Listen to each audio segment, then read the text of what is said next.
Welcome. Welcome. Howdy. Well, now, ain't that handy? What's that, Pa? Way the road takes a bend in here, runs right by the front door. No, Mr. Clampett, this is your driveway. It goes with the house. Is this thing a high? Oh, yes, indeed. It was built by John Barrymore, one of our finest actors. Pretty fair stonemason, too. Hey, Jed! This here is dandy soil. Fine, Granny. We'll commence plowing tomorrow. But this is Beverly Hills. Dirt is dirt. Yes, I know, but why don't we look around inside, eh?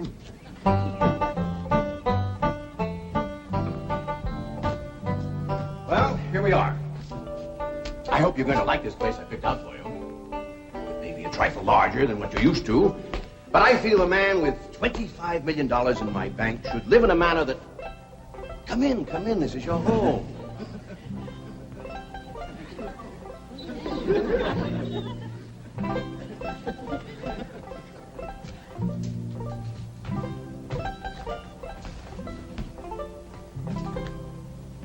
As I say, it may be a bit more than you're used to, but I'm sure you'll be comfortable. Now, my secretary will be over right away to help you with the hiring of servants or whatever problems you may have. She's a very efficient girl, Miss Hathaway. Jed? Jed? Jed? You and Jethro fetching my stove so I can get some victuals to cooking? Oh, you have a beautiful stove. Thank you. Fetch it in, Jed. You scare up some wood, Ellie. No, I mean you have a stove already installed in the kitchen. Where's that? I'll show you. Excuse us. Ellie, you go with Granny. She'll still need you to fetch some wood. Sure, Pa. Uncle Jed, guess what? There's a whole nother house up here. Jethro, come down from there. Like as not that belongs to somebody else. Here we are. This is your kitchen.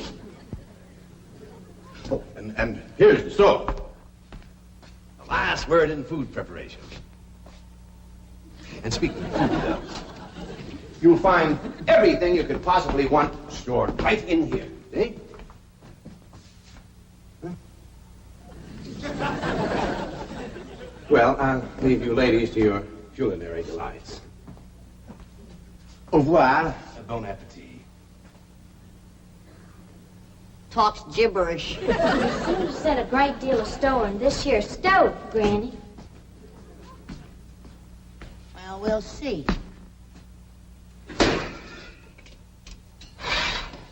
Ellie, you run out and fetch some wood.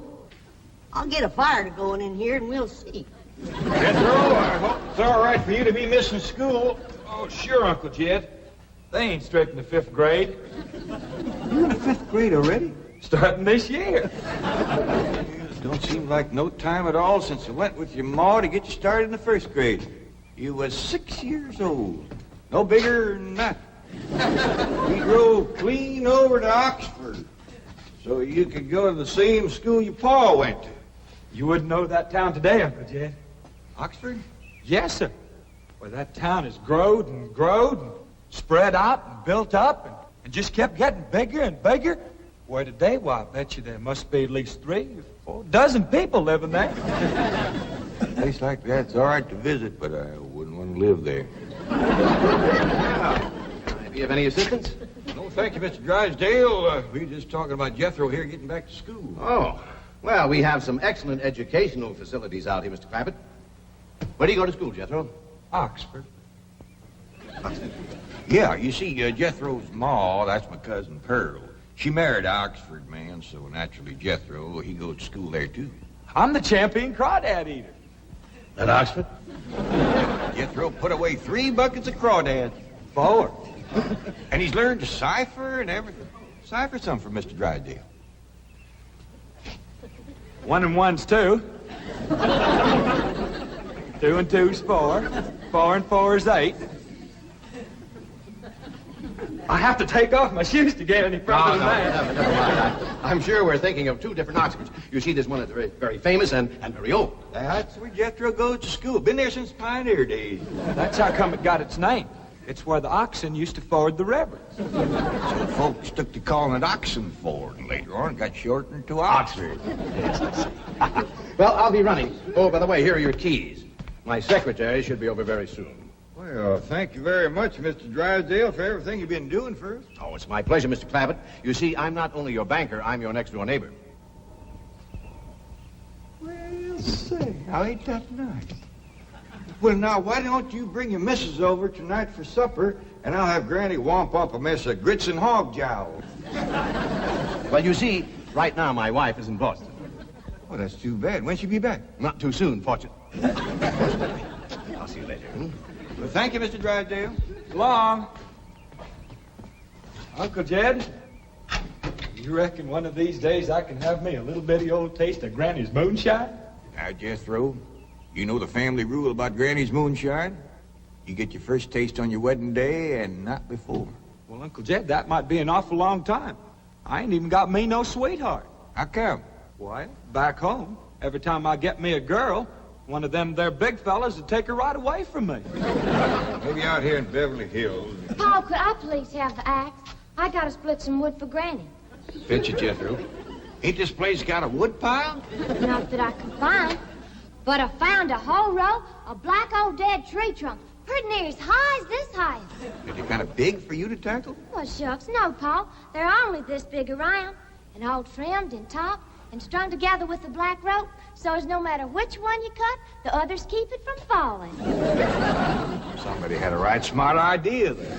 Just the same, I think I'd rather have Jethro do the cutting. Oh, Paul, let me. Cutting trees and chopping logs ain't no work for a girl.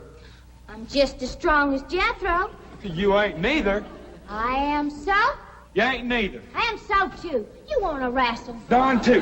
Now, here. That ain't no fair fight. Somebody's gonna get hurt. Now, yeah, you see? You're getting too rough. Jethro!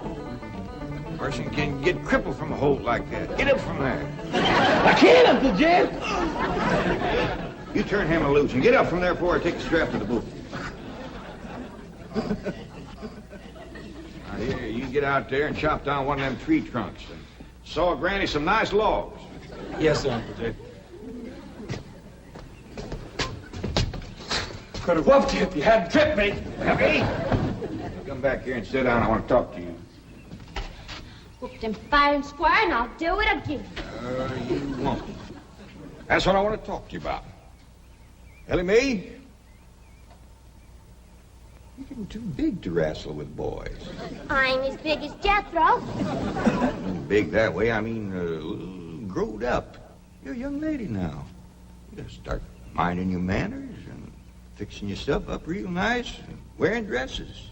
Paul, folks would call me a sissy. It ain't sissy for girls to act like girls. You see, Ellie, I raised you like a boy, and I was wrong to do it. I reckon every man liked to have a son, and you was my only young'un. And when your ma passed away, I just decided to turn you into a boy. By the time Granny come to help out, you was too wild to tame. By thunder, you could outrun, out-climb, out-fight, and out-shoot every boy in them hills. I still can, Paul. Yeah, but it ain't fitting. It ain't right for folks to go against nature. Now look at old Duke here. Reckon we could turn him into a cat? Of course not. That's right. Because nature made him into a dog. It's the same way nature made you into a girl. Here lately, she's getting more and more positive about it. You mean my years has grown? No, nothing like that. You're pretty. Oh, Paul. I know you don't like it when I say that, but you like it when the young fellas around here come in saying it, and they will.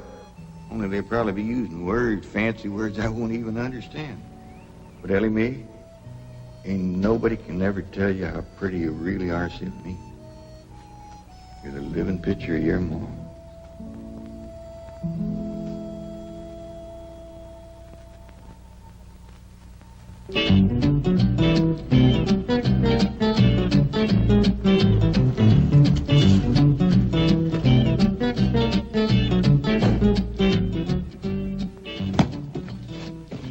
You still here? I thought you were going up to the Clampetts estate. I didn't think it prudent for us both to be absent simultaneously. In the event of crises... The only crises you have to worry about right now is keeping Mr. J.D. Clampett happy. Now get up there. Tell me, how did you like the flamingos? What flamingos? I thought pink flamingos around the swimming pool would add a rather elegant touch. Mr. Clampett is not a man educated to elegance. That will take time. Right now, there are more pressing problems. Of course, getting settled, the servant problem. Well, whatever they are, just get up there and solve them. Now, J.D. Clampett is this bank's largest depositor, and I'm making his satisfaction your responsibility. I accept the mantle of responsibility with which you have cloaked my shoulders. And I shall so conduct myself that if this great financial institution shall last 1,000 years, people will still say, this was their finest hour. Handy wood, all right.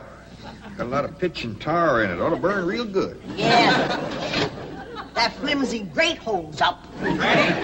Granny, this is the top of that tree trunk. You want I should split it up, too? No, just leave it outside. Yes, sir. This place ain't even got a wood box. Yeah, folks don't need much wood out here. Remember what Pearl said? It don't get cold. Yeah, I remember. It might not get cold in the day, but it sure freezes solid at night. How you know? I'll show you how I know. Every bit of food in this here storage bin is froze harder than a rock. Yes. Look.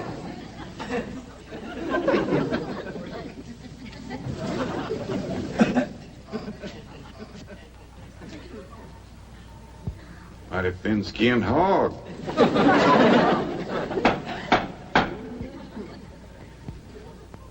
But I'll be doggone. Take me 2 days to thaw out that ham before I can ever cook it.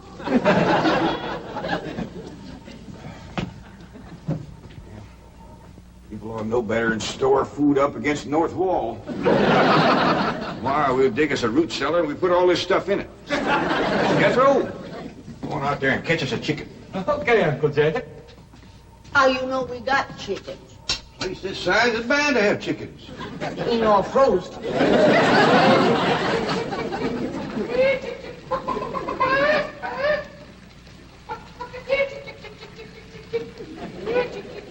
Chick, chick, chick, chick, chick, chick, chick.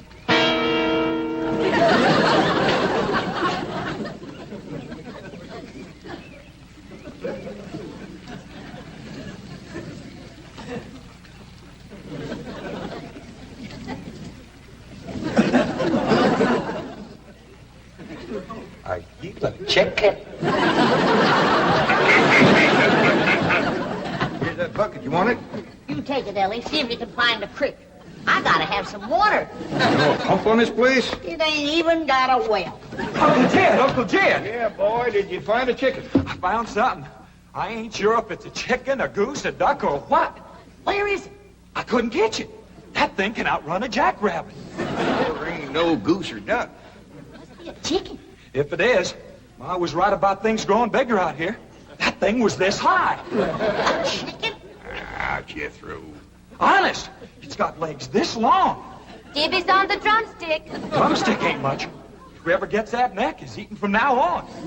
Commences here and runs plumb up to here. You ain't forgot what I said about Granny's jug of liquor. I ain't been at Granny's jug.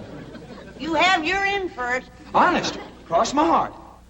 Where'd you see this chicken? Down by the cement pond. Cement pond. Uncle Jed, that pond is the fanciest thing you ever did see. Why, they are steps. So as the cattle can walk right down into it and get a drink. And up at one end, there's a lady standing there made out of rock. And she's a-pouring water out of a jar right into that cement pond. Oh. Well, that's how come that big old pink chicken to get away from me. Flew right over the top of that there rock lady, landed in that pond, and swam like an otter. Just flapping them big old pink wings and hollered. What color did you say that chicken was? It's pink. Ain't I told you that stuff would stunt your growth? Miss Granny, I didn't touch a drop. You and me is going to the woodshed. Jethro, you swear to be telling the truth? So help me, Jefferson Davis. You take your hat off when you speak to the president. Granny, he ain't president no more.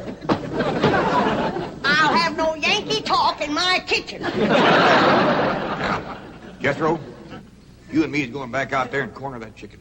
Granny, you get your fire to going. Elly May, you sweep up out front and keep your eyes open for that Miss Hathaway. I'm counting on her to take you in hand and get you in the right kind of clothes. Come on. Chicken.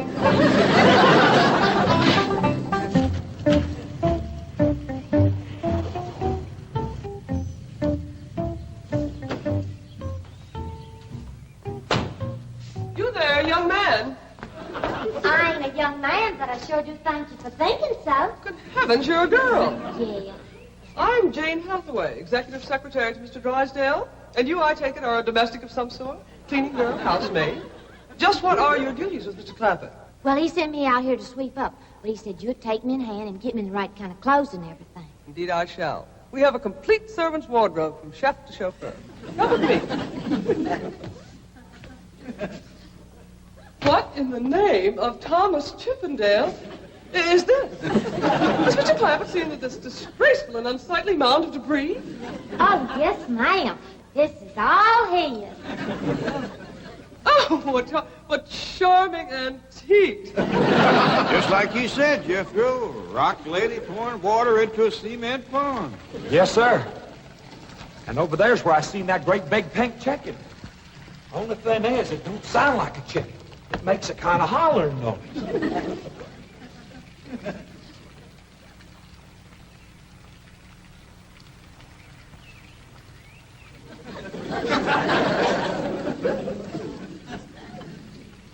Reckon you'd make a hollering noise, too, if you was to lay egg like that. Man, oh, man. That's what I call an egg. Well, you won't have to worry about food now. Wait till she cooks this.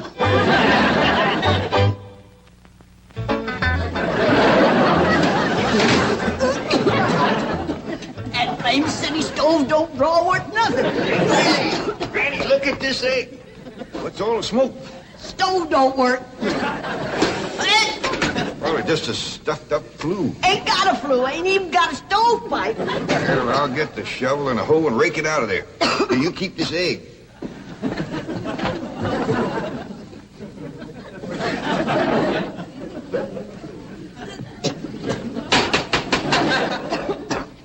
Just like everything else out here. Froze solid.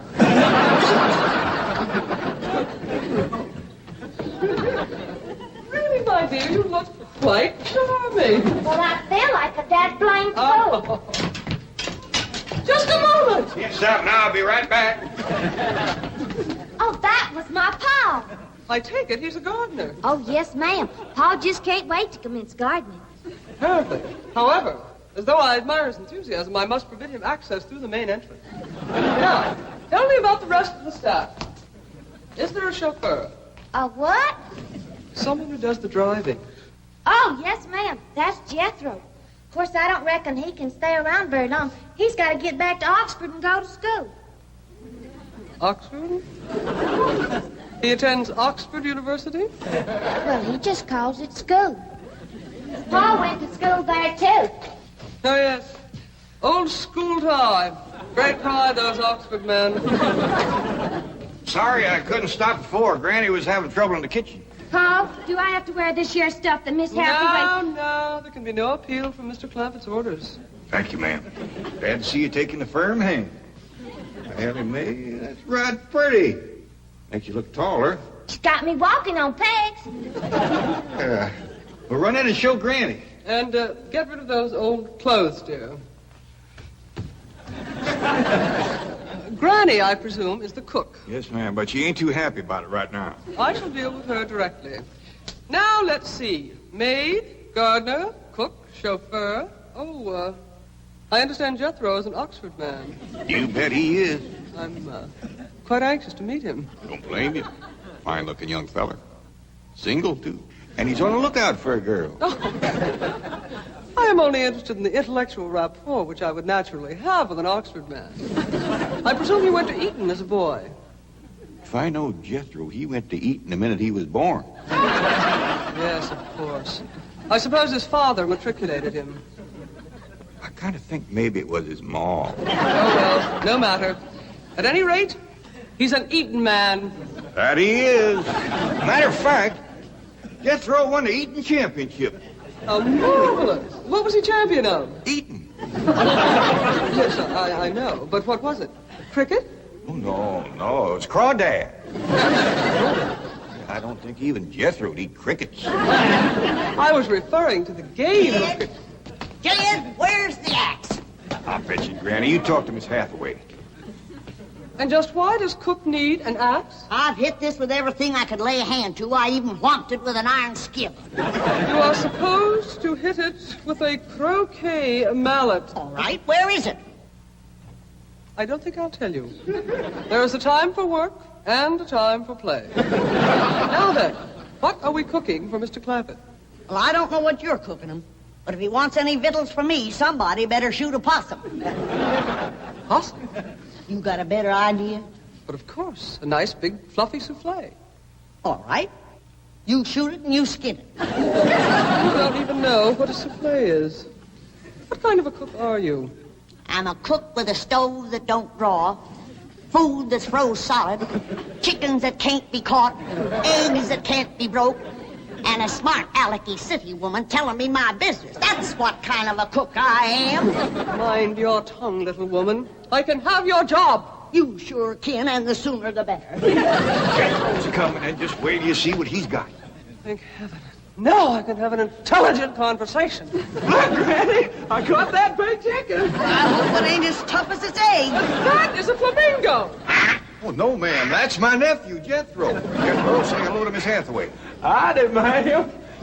This the big dangest chicken you ever did see. You go to school at Oxford? Yes, ma'am. I'm in the 5th grade. Stop bragging and wring that chicken's neck. Elly May! No, stop, you barbarian. Don't harm one feather of that beautiful bird. I've taken just about as much as I'm going to take from you. Yeah, Granny. Ellie, you get the fire going under the big kettle outdoors. Young lady, where is your maid's uniform? I ain't going away. Oh, yes, you are. No, I ain't. Oh, yes, you are, if I must subdue you forcefully. I wouldn't try that. Don't! Tried to tell you. I'll set on her, Ellie. You get the fire to go on. Now, here, Granny. Come on, let her up. Get off of her. You are discharged! All of you! Sacked! Fired! And you are the most incompetent, insubordinate, belligerent group of domestics it has ever been my misfortune. Hathaway! Ah, Chief, you're just in time to help me take disciplinary action. You're fired. I've already told them. Not them, you. These people are the Clampetts. Clampett? Yes, that's right. Now go back to the office and pick up your severance pay. You are through. Now, Mr. Drysdale, hold on a spell. I reckon there's been a kind of a misunderstanding. But this little lady's been a right big help to us. Why, she fit in just like one of the family. Matter of fact, her and me is going out hunting. Ain't that right, Miss Hathaway? Yes, indeed. Yeah. Jethro, you can take that pink chicken back out to the cement pond. We're going out and shoot us a nice big fluffy souffle.